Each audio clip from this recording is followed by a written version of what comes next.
silakan.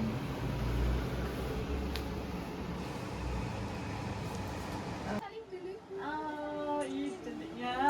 Terima kasih. Sebelumnya, selamat pagi Ibu. Perkenalkan, saya Sevi dari Ahli Gizi Rumah Sakit Pelita Husada.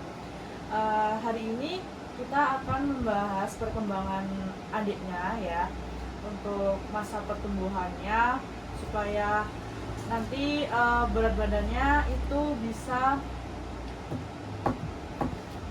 mengejar di berat badan normal.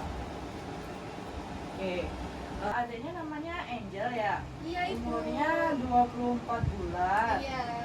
Terus berat badannya itu 8 kilo. Iya. Hmm. Maaf ya Ibu, ini adiknya sambil minum. Oh iya. Biar nggak rewel. Oh, sering rewel ya? Iya. Oh, oke. Oh ya, lanjut ya Ibu. Untuk adiknya nanti kan berat badannya 8 kilo. Terus untuk kebutuhan gizi seharinya itu di energi adiknya itu 1000 kilo kalori per hari. Untuk proteinnya itu 25 gram itu per hari. Untuk lemaknya itu 35. Terus untuk karbohidratnya itu 130 gram per hari. Terus untuk sebentar ya, Baik Ibu. saya lihat data dulu. Oke, untuk menu diet sehari untuk adiknya itu, karena adiknya itu malnutrisi stunting ya. Iya. Untuk makan paginya itu untuk karbohidratnya adiknya itu disarankan mengonsumsi sekitar 125 gram. Untuk protein hewaninya itu 50 gram atau sekitar satu potong atau setengah potong. Terus untuk protein nabatinya itu 25 gram atau setengah potong.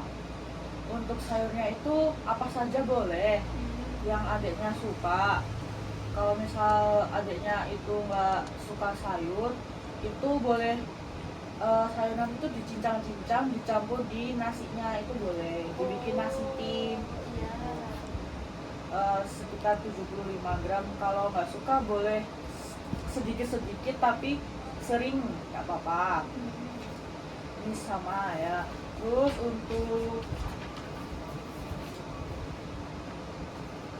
stunting sendiri itu adalah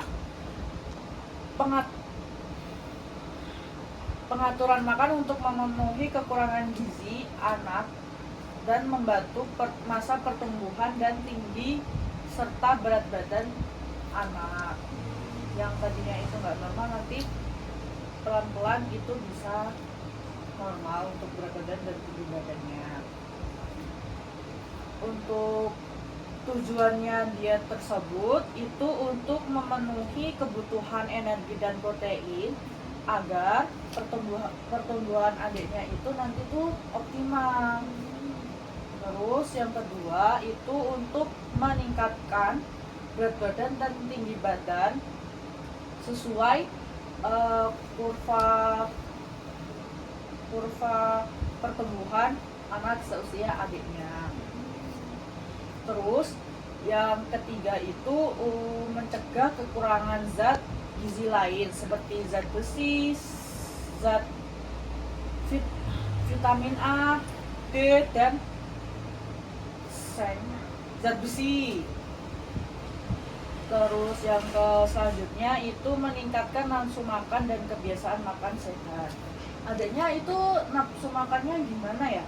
Nafsu makannya itu nggak mesti, kadang mau makan, kadang susah makan, tapi sekalinya nggak mau makan tuh susah banget. Disuruh Kayaknya ke makan, susu ya? iya, makan minumnya cuma ini, makannya cuma susunya susu fort. Oh. Iya. Dan tujuannya itu untuk mengurangi resiko infeksi yang berulang seperti ispa, diare, biar gizinya itu baik. Selanjutnya untuk syaratnya, untuk kebutuhan energinya itu cukup dan sedikit lebih tinggi dari kebutuhan sesuai umur. Untuk proteinnya itu bisa diberi sekitar 10-15% dari kebutuhan energinya. Terus untuk lemaknya itu cukup untuk sumber energi dan membantu penyerapan vitamin di dalam tubuh si adik. Terus karbohidratnya juga diberi cukup supaya sumber energinya itu mencukupi. Terus untuk mengatur diet adiknya itu, jadwalkan makan adiknya itu yang teratur dan jangan sampai menunggu anaknya itu lapar dulu.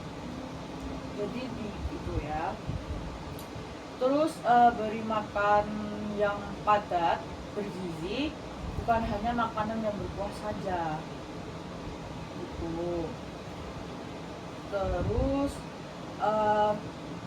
di ibunya kalau masak itu menunya dibikin bervariasi supaya nanti nafsu makan si adik itu meningkat karena ngeliat makannya wah cantik nih, enak nih gitu. Jadi doyan makan. Oh, gitu. Dibikin bento atau gimana gitu nggak apa-apa.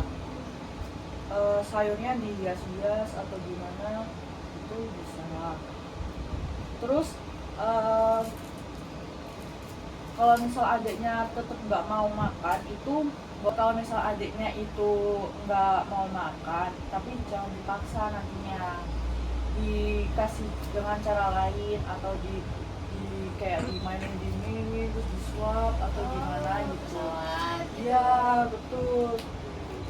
Terus kalau misal sekarang ini udah nggak mau makan, nanti beberapa menit kemudian tuh ditawarin lagi, disuapin lagi. Kalau misal mau ya disuapin, kalau enggak ya nanti lagi gitu. Terus untuk bahan makan yang nggak boleh itu adiknya jangan dikasih permen atau makanan-makanan yang mengandung pemanis yang kadarnya tuh tinggi, kayak misal permen, minuman soda, minuman berwarna gitu, itu nggak boleh. Terus hindari makanan cepat saji kayak ayam kentang goreng. Kalau misal ibu mau, adiknya mau kentang goreng itu bisa dibikinin sendiri dari kentang, itu dipotong-potong terus digoreng sendiri, itu boleh. Tapi kalau beli itu lebih baik jangan. Terus untuk snacknya itu juga nggak boleh yang tinggi garam seperti keripik, ciki, atau keripiknya itu misal keripik singkong kemasan gitu, itu nggak boleh ya. Terus makanan yang keras itu juga kalau misal adiknya belum bisa ya jangan. Oke, ini udah ibu. Apa ada yang mau ditanyain ibu sebelumnya? Sudah jelas. Oh. Baik ibu, terima kasih. Bila saya ada kata yang salah dan itu mohon dimaafkan ya bu. Sampai jumpa di kontrol di bulan berikutnya ya ibu. Terima kasih. Makasih. Bye-bye. Pamit ya, Ibu. Salim dulu. Ih, Dadah, bye Ibu. bye. Kasih.